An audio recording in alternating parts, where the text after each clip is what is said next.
Hi everyone. So today we're going to be doing wall sections. We're just going to do one for now. Um, so what we're going to be doing is sort of the most complicated wall section this time, and then we'll do probably two next time that are a lot simpler. So we're going to have one right about here, as you can see, on the north side of the building. We're going to cut right through the whole wall from the third floor roof all the way down to the base. So one thing you're going to want is you're going to want good construction document sets to take with you for an interview.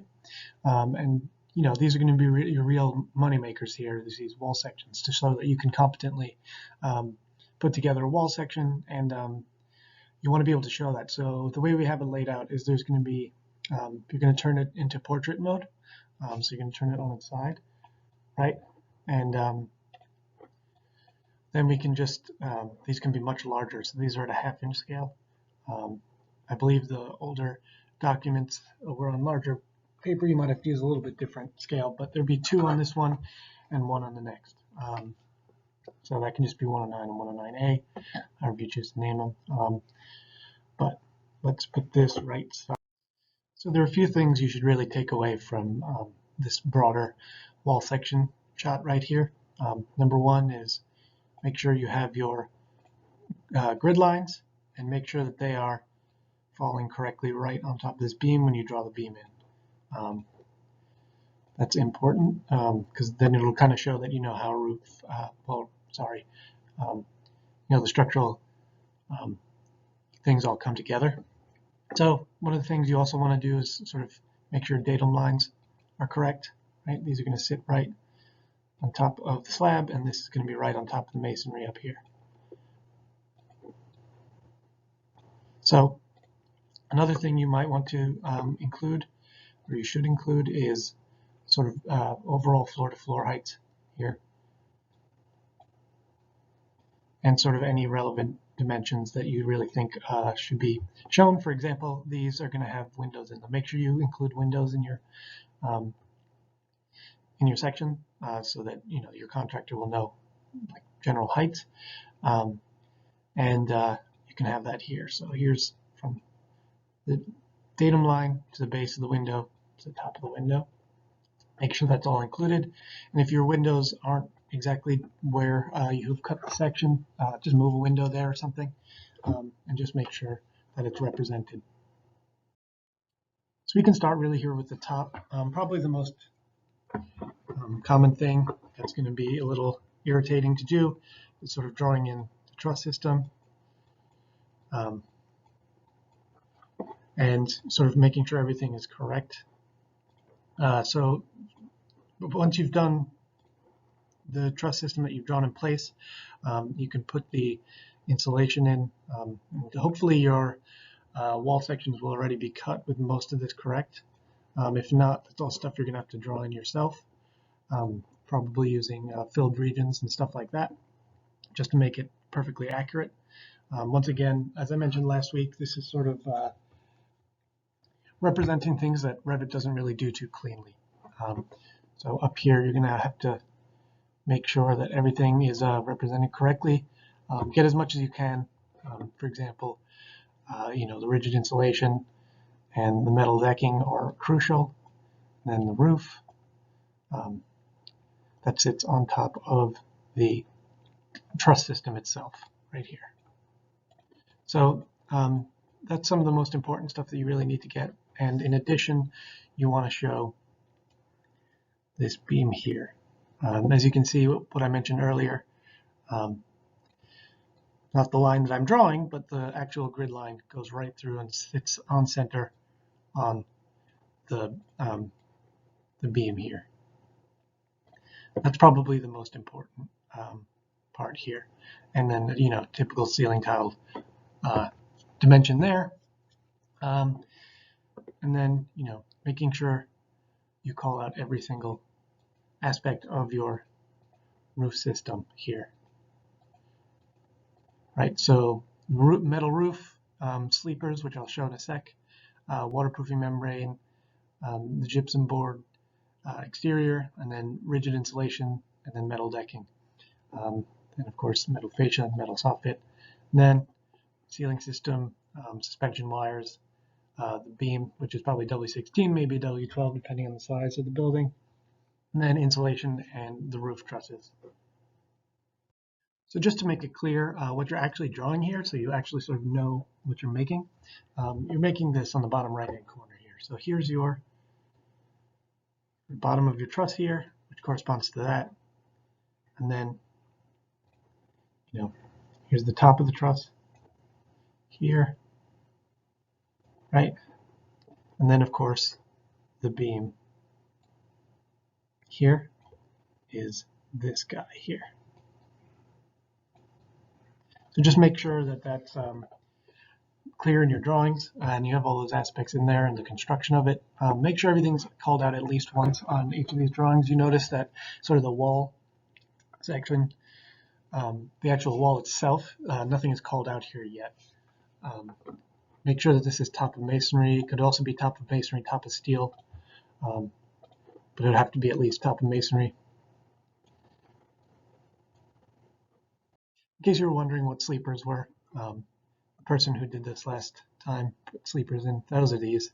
They run perpendicular to the outside beam here, and it's kind of what you use to assemble your roof, like attach your metal roof decking to it. So moving on, we sort of move down to the interactions at the floor levels. So this is at the second floor, but it would be the same at the third floor. You can see this is really important to show correctly over here. The construction of the actual web joist system that you have. So what you see here is what I explained earlier, the structure of the actual decking itself. So that's your Q decking, which I'll show in a minute, with concrete poured on top of it.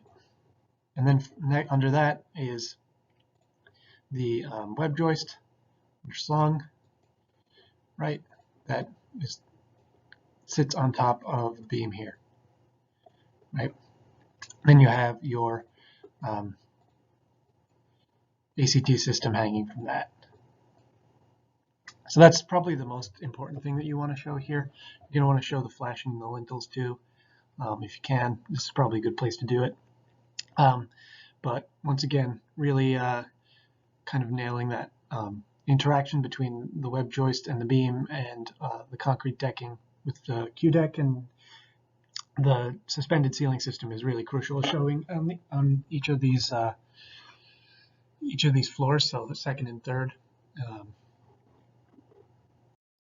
And just in case that's not clear, I just want to make this perfectly clear because I want you to be able to understand this and speak about it coherently. If you do go out into the field, you kind of sling the steel on top. So they'll build out the beams here, right? So this is the beam.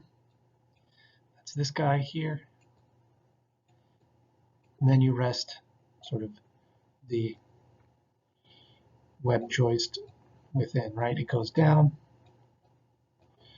right? So it goes down here and sits on top of the beam. So that's this. This is this interaction right here and right here.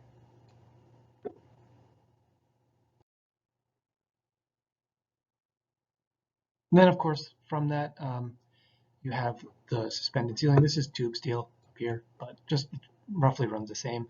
Here's the suspended rods here that hang down. And then to your ceiling system here, which corresponds to this here.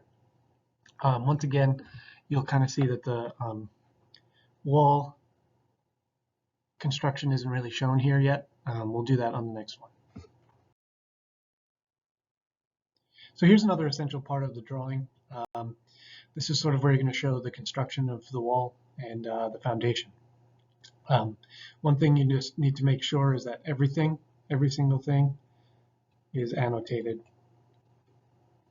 that is present, right?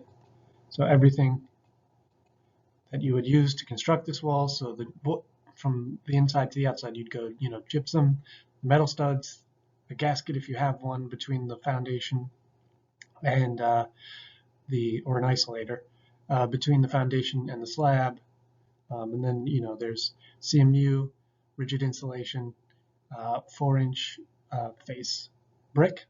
So make sure that's all represented properly, and these should correspond to the size of this, right, for every single aspect on here. Because if it's 8 inches, it needs to be 8 inches here. Some other things you can kind of get away with, so you can just put gasket here. It just says gasket because that's insignificant. It'll probably be a few millimeters, and that doesn't need to be completely represented. In addition, make sure that you have the dimensions here. I kind of cut them off, sorry about that, for the foundation and footing. So here is the foundation. Here is the footing. Remember, the footing is roughly double what the foundation is. When you go to annotate this, make sure that they're sort of diagonal. That way, sort of when you have interactions here, you can distinguish one from the other, from the vertical and horizontal lines. Most things in architectural diagrams, except for maybe the roof, are going to be linear. So, a lot of straight lines. So what thing you want to do is sort of understand this interaction so you know exactly where this is pointing. Yeah. Another thing that you really need to make sure that you get is here. Make sure that the foundation, this is a common mistake, so foundation here is under the outside of the brick, right? So the brick itself, which is heavy, right, is supported by the foundation. Sometimes students will sort of have the brick out here, right, and then the foundation in here. That's not correct. You want to have the brick set on the foundation. Make sure that your rebar is represented. This will be number 5, a little bigger than Construction Tech 2. That's a gauge. So that's sort of the diameter of the actual rebar itself.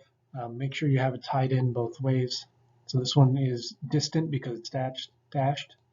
This one is cut through because it's solid. And finally, just make sure everything's represented correctly. So 6-inch gravel, make sure it's 6 inches. Maybe it's like a 5 to 6 inch concrete slab up here.